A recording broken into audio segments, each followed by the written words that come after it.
Okay, think about this. You're out for dinner, the bill comes. Or maybe you need to pay the person who just fixed your leaky faucet right now, or send some cash to your cousin quickly. Chances are you've probably reached for Zelle. It's become almost second nature, hasn't it? That little button right inside your banking app. Super fast, seems really easy. So today we're doing a deep dive into Zelle. It's pretty much the go-to name for instant money transfers. But how did it get so big so fast? And is there maybe a hidden cost to all that convenience, all that speed? Yeah, our mission here is to get past just the surface stuff. We want to unpack Zelle's kind of unique business model, understand its incredible growth processing over $1 trillion, which is just mind blowing, and also tackle the really serious legal heat it's facing over fraud and scams.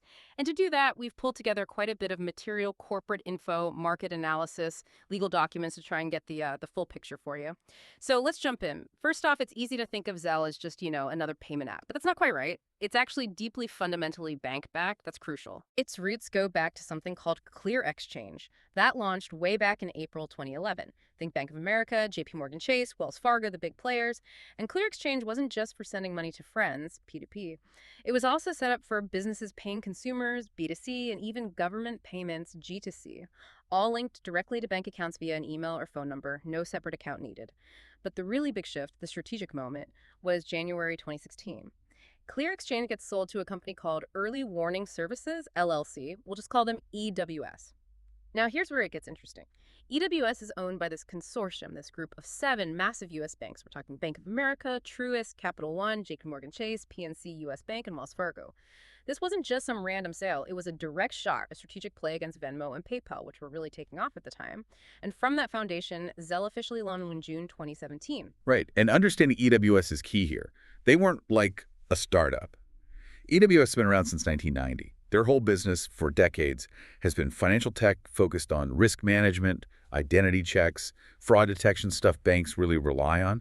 They've been that behind-the-scenes partner. Ah, okay. So they had experience in security already. Exactly. So Zelle launched with this inherent advantage. It was built on top of an existing, pretty robust security framework that let them market it very confidently, backed by the banks, so it's secure. It was a huge part of the initial sell. Trust was built in, essentially. Precisely. Yeah. But that core promise that backed by the bank's security, that's exactly what's being challenged now in court. The lawsuits are basically asking, did EWS actually use its fraud prevention expertise effectively for Zelle right from the start?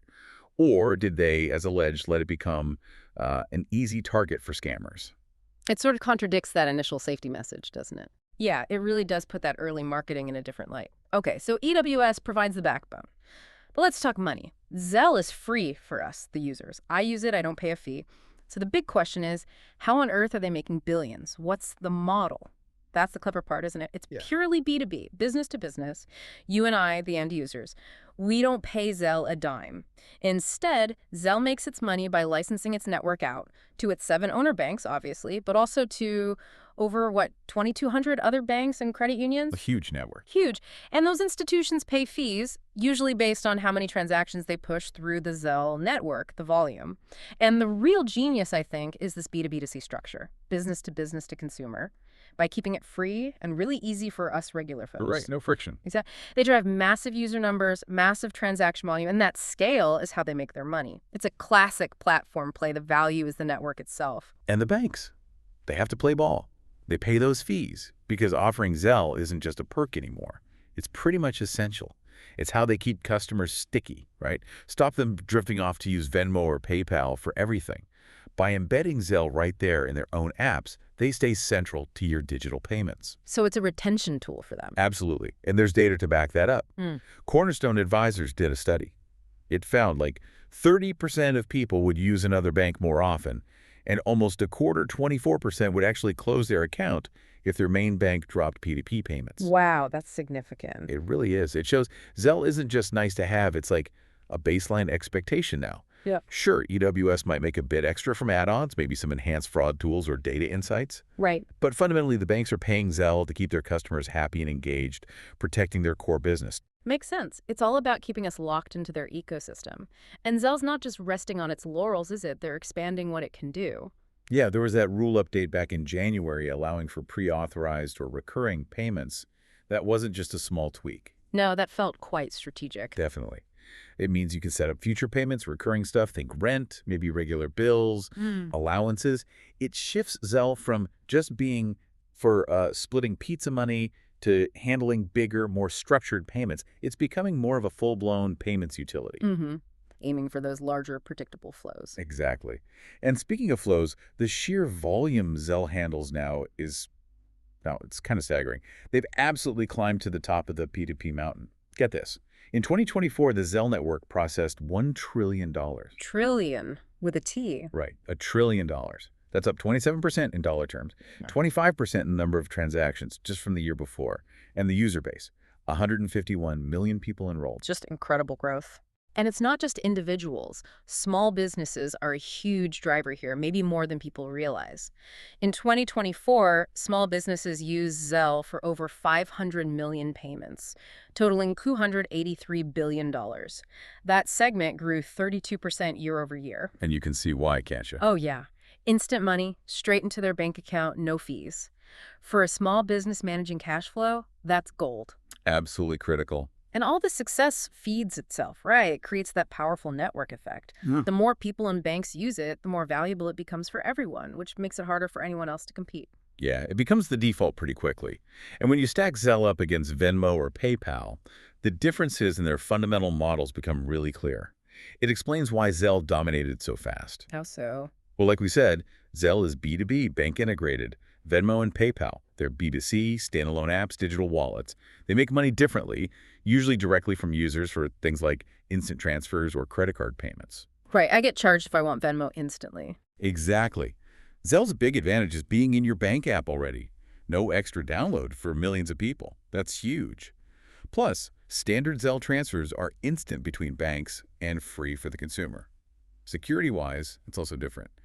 Zelle moves money bank to bank, so it generally benefits from FDIC insurance within those accounts. Venmo or PayPal balances sitting in the app, usually not FDIC insured. Okay, that's key point. And Zelle uses the bank's own security and login. But here's the crucial bit we keep coming back to. Zelle transfers are typically final, irreversible. They don't offer the kind of purchase protection you might sometimes get with PayPal or Venmo for business buys. So better for sending money you know you want to send, maybe less so for buying something from a stranger. Pretty much. And you see this reflected in the average transaction size. Zelle's average is up in the high 5970s. That tells you it's used for bigger things, rent, paying for services, B2B stuff, not just, $5 for coffee. Right. So Zelle's incredibly successful, deeply integrated, a real financial force. But like you said, there's a shadow side. All this speed and integration comes with baggage, particularly around security, fraud, and now some serious legal challenges. It's that speed paradox again, isn't it? The instant transfers are the main appeal, but also the main vulnerability. Exactly. The tech itself is sophisticated, distributed, directory-based, uses bank security, it keeps your account details private, but because the money moves instantly and is final, if a scammer tricks you into sending the money what they call an authorized payment scam, poof, the money's gone. It's an almost immediate getaway for the fraudster, and that's become this massive headache, this critical liability for Zelle. And that instant problem, as you call it, has led directly to this legal firestorm. Yeah. It really shines a light on what people call the liability gap. We saw the CFPB, the Consumer Financial Protection Bureau, file a big federal lawsuit in late 2024, targeted EWS and three owner banks, Chase, BofA, Wells Fargo. All right, I remember that. Didn't they withdraw it, though? They did, yes, in March 2025. But the core arguments didn't vanish. Just a few months later, August 2025, the New York Attorney General filed a very similar lawsuit against EWS, and that one is still ongoing. Okay, so the pressure is still on. What are they actually alleging in these suits? The main claims are pretty serious. They argue EWS rushed Zelle to market in 2017 with design flaws that basically opened the door for fraud. A key allegation revolves around some basic anti-fraud tools EWS apparently developed back in 2019, but didn't fully implement until 2023, supposedly after federal investigators started sniffing around. Wow, okay. And they also claimed deceptive marketing, saying Zelle was safe while knowing, allegedly, that hundreds of millions were being lost to scams on the platform. So they were saying EWS knew about the risks. That's the core of the claim, and it forces this really important question about liability. Right now, legally, there's a difference between fraud, like someone stealing your card details, unauthorized use, which Regulation E usually covers. Right, you get your money back for that. Usually, yes. But then there are scams. where you authorize the payment even if you were tricked. There's generally no federal protection for that right now. These lawsuits are trying to blow up that distinction, arguing platforms like Zelle, especially being bank-owned, should have more responsibility. That could have huge implications if they succeed. How's EWS pushing back? Well, EWS strongly disputes the allegations, as you'd expect. They've said publicly that the idea they just suddenly flipped a switch on security in 2023 is wrong. They claim they've been rolling out updates continuously, dozens of them over the years. And they've also pointed to proactive steps they've taken. Like what? Things like consumer education campaigns, partnering with the Better Business Bureau, the National Council on Aging, to warn people about scams. They're also part of that Aspen Institute task force on fraud prevention. Trying to show they're part of the solution. Exactly, but at the end of the day, their whole model relies on users trusting the platform. If that trust erodes because of these fraud issues and lawsuits, it could seriously damage their market position, even with all their success. So, wrapping this up, Zelle is a fascinating case study, isn't it? A unified bank-driven strategy created this absolute giant in P2P payments. We see the incredible numbers, that $1 trillion in 2024, the B2B model, the speed, the seamless integration, huge success. But then there's the flip side, that irreversible speed because it's weakness, fueling these awful authorized scams and landing them in these major legal fights. It really does encapsulate a central tension in our digital money lives, doesn't it? We crave that instant gratification, that convenience, but we also desperately need security and, frankly, protection when things go wrong. As money moves faster and faster, the big question isn't just how fast, it's about responsibility. Who picks up the pieces when a transaction goes bad? What levels of care do we expect, especially from platforms so tightly linked to our traditional banks?